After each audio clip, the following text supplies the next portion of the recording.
Bonjour.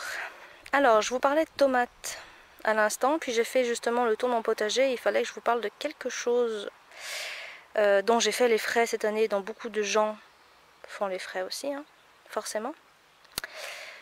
Ce sont les graines. Alors moi, cette année, j'ai évidemment changé toutes mes variétés pour faire des essais, pour faire des tests, pour voir ce qu'on pouvait emmener en climat de montagne ou pas. Ce qui est une énorme bêtise, hein, je vous le dis tout de suite, si vous avez à faire ce genre de truc. Gardez vos variétés, puis vous en changez une ou deux comme ça, mais pas tout votre cheptel végétal d'un coup. Pourquoi? Alors le pourquoi, c'est que moi ça fait un moment déjà que je ressème mes propres graines, que je fais entre parenthèses de la gestion génétique et tout ça. Ce qui fait que mes plantes, elles ont une capacité à s'adapter qui est beaucoup plus grande que d'autres graines annuelles qu'on pourrait planter chaque année en achetant les graines. Donc elles résistent mieux au froid, elles résistent mieux à la sécheresse, etc. etc., etc. Donc j'étais habituée, forcément, à ça.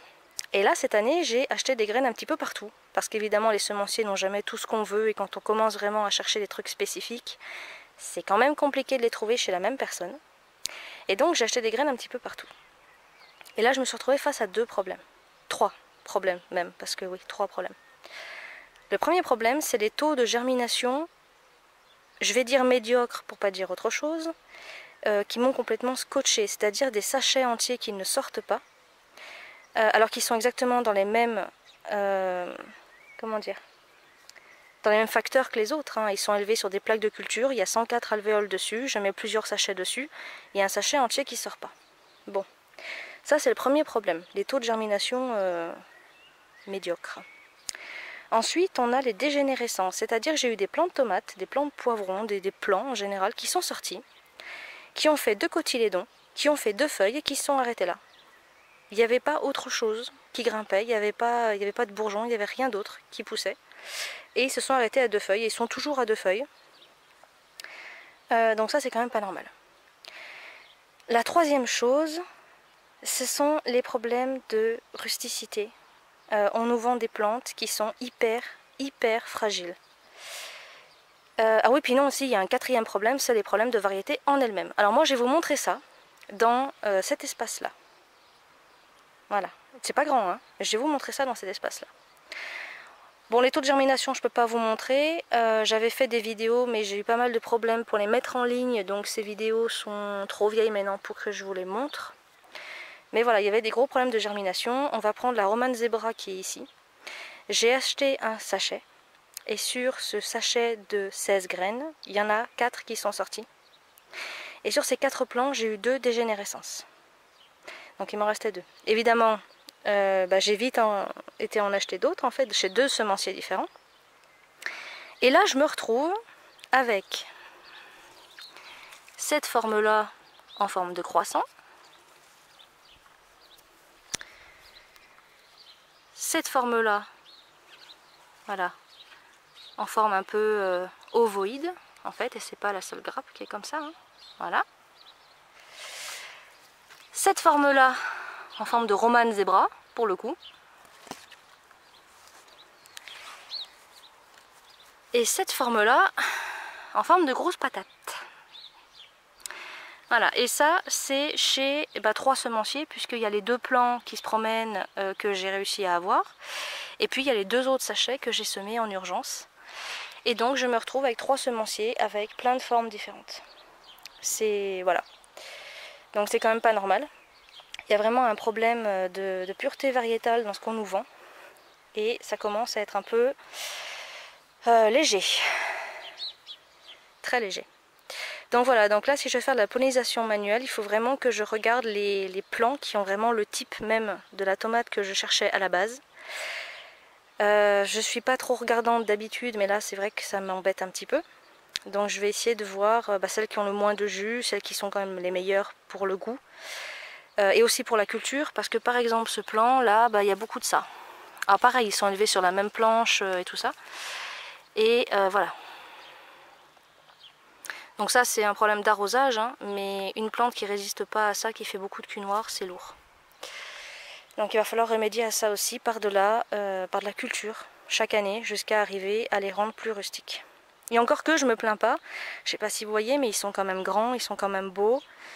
Il n'y a pas trop à se plaindre de ce côté-là. C'est vraiment le problème de germination que j'ai eu et de pureté variétale. Vraiment, il y a un problème.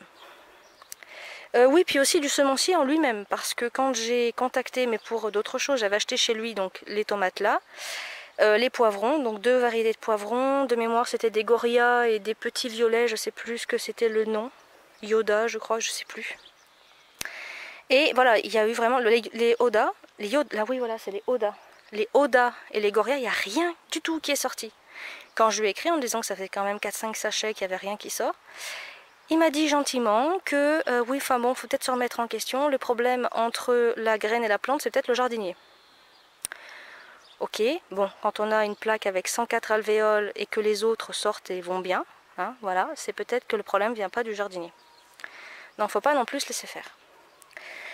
Alors, problème de rusticité, problème de plantes fragiles, vous l'avez en face de vous. Ici, ce sont des cœurs de bœuf Rafe Red, censés être les meilleurs cœurs de bœuf, machin, tout ça. Et je sais pas si vous voyez la différence, ils ont le même âge. Et le même problème avec les tétons de Vénus qui sont là-bas. Ce sont des plants hyper chétifs, hyper rachitiques. Il y en a un qui est mort, je sais pas pourquoi. Alors qu'il a ses racines, hein, ça aurait pu être des campagnols, mais en fait non, il tient très bien au sol. Voilà, il y a vraiment une grosse différence. Alors j'aurais pu me dire, ceux-là c'est parce qu'ils sont sur tuteur. Ben oui, mais ceux-là sont sur grillage. Donc voilà, à un moment donné, bon. Ces plantes, elles sont trop petites. Elles sont trop rachitiques. Regardez à côté. Voilà. Là, il y a un souci. J'ai pas l'habitude de voir ça. Leurs tiges, elles sont des fois plus petites que mon petit doigt, quoi. Donc il y a vraiment un problème. Tétons de Vénus, voilà, c'est... Regardez les troncs. Les troncs sont minuscules, quoi. Ou alors c'est moi qui n'ai pas l'habitude de voir ça, mais il y a un souci. Et de fait, quand j'ai vu ça, que j'ai vu que les plants qui sortaient, il y en avait beaucoup qui étaient vraiment chétifs, j'ai fait des semis d'urgence début avril, donc après les autres, 15 jours après les autres quand même. Hein, et j'ai semé mes graines à moi.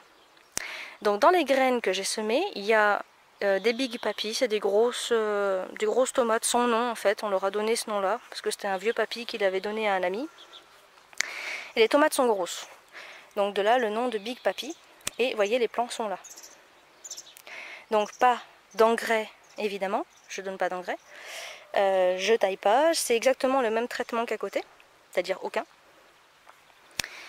Et voilà, on en est là. Donc là vous avez la tige en fait, qui est juste un gourmand, qui ressemble à la taille de la tige là-bas, qui lui par contre est le tronc principal. Et le tronc principal fait cette taille-là. Voilà.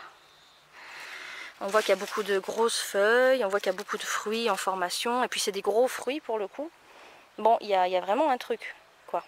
Celui-là, il galère un peu plus, ça c'est vrai. Celui-là, il galère un peu plus. Il n'est pas comme les autres, mais celui-là à côté, c'est pareil. Voilà, ils n'ont pas été arrosés pendant la canicule. Eux, ils n'ont pas été arrosés pour le coup. J'ai dû arroser ceux-là. Tout ceux-là. Tous les nouveaux, en fait. Mais ceux-là, je ne les ai pas arrosés. Et vous voyez, ils vont très bien. On voit qu'en plus, ils font des belles tomates. En plus, je ne les taille pas, ils font quand même des grosses tomates. Donc, il y a vraiment un truc, quoi.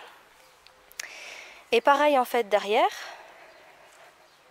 Là, ce sont encore des plants d'urgence, en fait, qui sont issus de nos semis à nous depuis des années.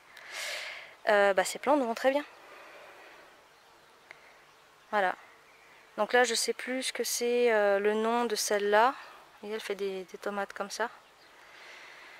Je sais plus son nom. C'est aussi un nom qui lui a été donné parce que c'est une variété qui était chez une personne. Celles-là, par contre, sont des Deberao. Voilà, donc celles-là, elles ont encore 15 jours de retard par rapport aux autres. Et bon, elles commencent à être beaucoup plus grandes que le grillage. Et pareil, vous voyez qu'il y a vraiment un truc. Les tiges, en fait, sont beaucoup plus grosses que ce qu'on voit ailleurs. Là, c'est un gourmand, quoi, que vous voyez devant. Le tronc, il est là-bas derrière. Donc les gourmands, ils sont même plus gros que le tronc que vous avez vu tout à l'heure là-bas. Donc bon, jusqu'à présent, les gens qui me disaient oui, ces trucs-là, c'est de la merde, les variétés anciennes, moi je repasse au hybride parce que voilà. Je disais, mais t'es fou, mais pourquoi tu fais ça, quoi? Moi, mes plantes, je les arrose pas, je les taille pas, je les tuteur même pas, elles montent toutes seules sur le grillage. Pourquoi tu dis ça? Mais je comprends maintenant pourquoi. Maintenant je comprends pourquoi quand vous avez un truc comme ça. C'est lourd quoi. C'est lourd, lourd, lourd. Donc voilà, il faut faire attention à ce qu'on achète, à qui on achète aussi. Moi j'ai fait un dossier Excel en fait où j'ai écrit les variétés de légumes, le nombre de sachets que j'ai acheté, le grammage de sachets que j'ai acheté et le fournisseur chez qui je l'ai acheté. Comme ça je sais où j'ai pris les choses et je sais où le racheter ou d'ailleurs pas du tout. Donc voilà. Voilà, donc méfiance. J'ai envie de dire que en fait les variétés anciennes c'est devenu un gros lobby. Et les gens qui nous refilent les graines, ils font ça juste comme du greenwashing en fait. Alors j'ai même pas été dans des trucs, des grands semenciers connus. Hein.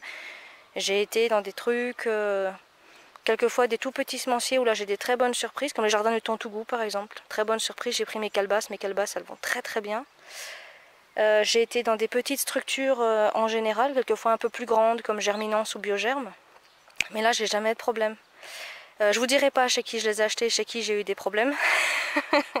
Parce que malheureusement c'est sur moi que ça va retomber. Les gens aiment pas du tout quand on dit qu'ils font du mauvais travail. Non, je préfère dire là où je suis contente, ce qui est vrai en plus, je suis contente de ces semenciers là. Mais je vous dirai pas chez qui je les ai achetés et où ça n'a pas marché. Mais voilà, donc il faut faire très attention. Donc si vous avez une mauvaise surprise, ne vous laissez pas faire.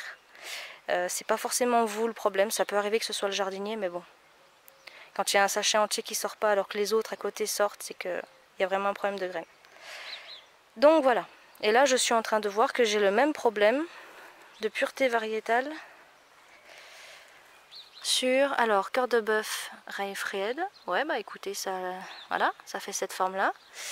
Et puis là, ça fait cette forme-là, en téton de Vénus. Donc là, il va falloir qu'il m'explique aussi. Ouais, il va falloir qu'il m'explique aussi. Donc je sais pas trop quoi en penser, parce que celui-là a fait cette forme-là. Celui-là a fait cette forme-là. Qu'est-ce qui se passe encore? Il fait quoi le troisième?